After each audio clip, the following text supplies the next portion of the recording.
ഇടതുപക്ഷത്തിന്റെ പ്രചാരണ കൺവെൻഷനുകളിലെ പ്രധാന താരം വി.എസ്. അച്യുതാനന്ദനാണ്. സ്ഥാനാർത്ഥികളുടെ പേര് തെറ്റിച്ചു പറയുക എന്നതാണ് വി.എസിന്റെ പ്രധാന ഇനം. തോമസ് ചാണ്ടിയും ഹരീന്ദ്രനും തുടങ്ങി പലരും പേര് തെറ്റിച്ചതിന്റെ ക്ഷീണത്തിലാണ്. പിണറായി വിജയനൊന്നും ഈ പേര് തെറ്റിക്കൽ കാരണം വി.എസിനെ ധർമ്മടത്തേക്ക് കൊണ്ടുപോകുന്നേയില്ല എന്ന് തീരുമാനിച്ചിട്ടുണ്ടത്രേ.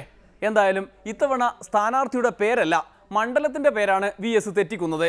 അഡ്വക്കേറ്റ് ബി സത്യൻ മത്സരിക്കുന്ന ആറ്റിങ്ങൽ മണ്ഡലത്തെ വി.എസ്. പിടിച്ച് വർക്കലയാക്കുകയാണ്.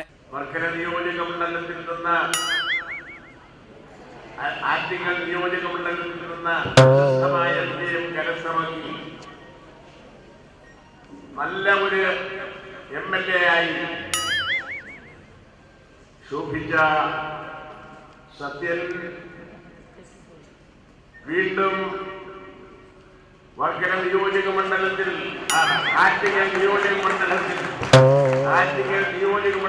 തന്നെ മത്സരിക്കാൻ communist party of India Marxist തീരുമാനിച്ച വിവരം ഇതിനകം നിങ്ങളെല്ലാം അറിഞ്ഞു കാണുമെന്ന് ഞാൻ ആശിക്കുന്നു. പേരൊക്കെ തെറ്റിച്ചാലും പറയുന്ന കാര്യത്തിൽ ഒരു തെറ്റുമില്ല. കളങ്കിതരായവരെ എങ്ങനെ കൈകാര്യം ചെയ്യണമെന്ന് വിശദമായി ക്ലാസ് എടുത്തു കൊടുക്കുകയാണ് വി.എസ്. ഉമ്മൻചാണ്ടിയുടെ നേതൃത്വത്തിലുള്ള ഗവൺമെന്റിനെ കളങ്കിത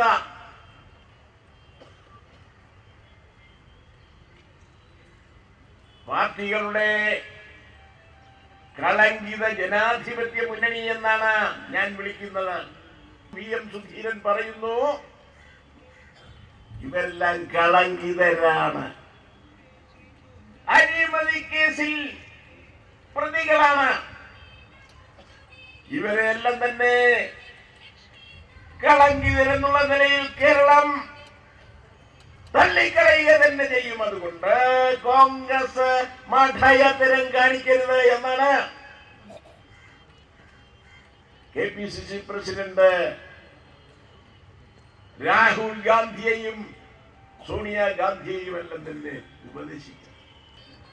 കളങ്കിതർക്കോട്ട് സ്ഥാനാർത്ഥികളായാൽ കളങ്കിതർക്കോട്ട് തോട്ടിലാണ്, ഞങ്ങളുടെ കയ്യിൽ നിന്ന് ഒരോട്ടം കിട്ടാൻ പോകുന്നില്ല എന്നുള്ള ശക്തമായ പ്രതികരണമായിരിക്കും നാട്ടിൽ നിന്നെല്ലാം ഉണ്ടാകുക എന്നാണ് ഞാൻ പ്രത്യാശിക്കുന്നത്. ഒന്ന് പോടോ.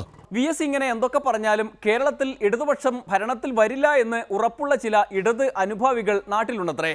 അതിൽ പ്രധാനിയായ ഒരാളെ RSP നേതാവ് N.K. പ്രേമചന്ദ്രൻ കണ്ടുപിടിച്ചു കളഞ്ഞു. ആ ഉറപ്പുകാരൻ എന്തായാലും കോൺഗ്രസ്സുകാരനല്ല, അത് സാക്ഷാൽ ബിജു രമേശ് ആണത്രേ. ബാർക്കോഴ കൊണ്ട് ഉമ്മൻചാണ്ടി മുതൽ കെ ബാബു വരെയുള്ളവരെ വിറപ്പിച്ചു വിട്ട ബിജു രമേശ്. ഞാൻ പറയട്ടെ, ഈ കേരളത്തിൽ ഐക്യ ജനാധിപത്യ മുന്നണി വർദ്ധിത ഭൂരിപക്ഷത്തോടുകൂടി തിരിച്ചധികാരത്തിൽ വരുമെന്ന് ഏറ്റവും കൂടുതൽ ഉറപ്പുള്ളത് ആർക്കാണെന്നറിയാമോ? ബിജു രമേശിനാണ്. അതറിഞ്ഞുകൊണ്ടാണ്, അയാൾക്ക് നല്ല ഉറപ്പുണ്ട് UDF തിരിച്ചു വരും. അതുകൊണ്ടാണ് അബ്കാരി വ്യവസായം കേരളത്തിൽ ഇനി രക്ഷയില്ല എന്ന് നല്ല ബോധ്യമുള്ളത് കൊണ്ടാണ് CPM-നെ വിട്ട് അയാളിപ്പോൾ അഖിലേന്ത്യാ അണ്ണാ DMK പുരൈച്ചി തലൈവി കുമാരി ജയലളിതയുടെ പാർട്ടിയിൽ ചേർന്ന് തിരുവനന്തപുരം സെൻട്രൽ മണ്ഡലത്തിൽ AIADMK സ്ഥാനാർത്ഥിയായി മത്സരിക്കുന്നത് തന്റെ അബ്കാരി വ്യവസായം തമിഴ്നാട്ടിലേക്ക് കൊണ്ടുപോകാനാണ്. നല്ല ഉറപ്പുണ്ട് അയാൾക്ക് കേരളത്തിൽ ഇനി രക്ഷയില്ല. രക്ഷയില്ലാതാക്കി കളഞ്ഞില്ലേ? പരാതി കൊടുക്കുന്നവർക്കെല്ലാം എതിരെ കേസെടുത്ത് അവരെ നാട്ടിൽ നിന്നേ ഓടിച്ചു കളയുക എന്ന തന്ത്രം.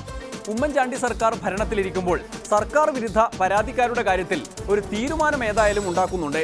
തീരുമാനമാകാത്ത പ്രതികളുമായി നാളെ വീണ്ടും കാണാം. പ്രേക്ഷകർക്ക് വിഷു ആശംസകൾ നേർന്നുകൊണ്ട് ഇന്നത്തേക്ക് വിടാം. നന്ദി, നമസ്കാരം.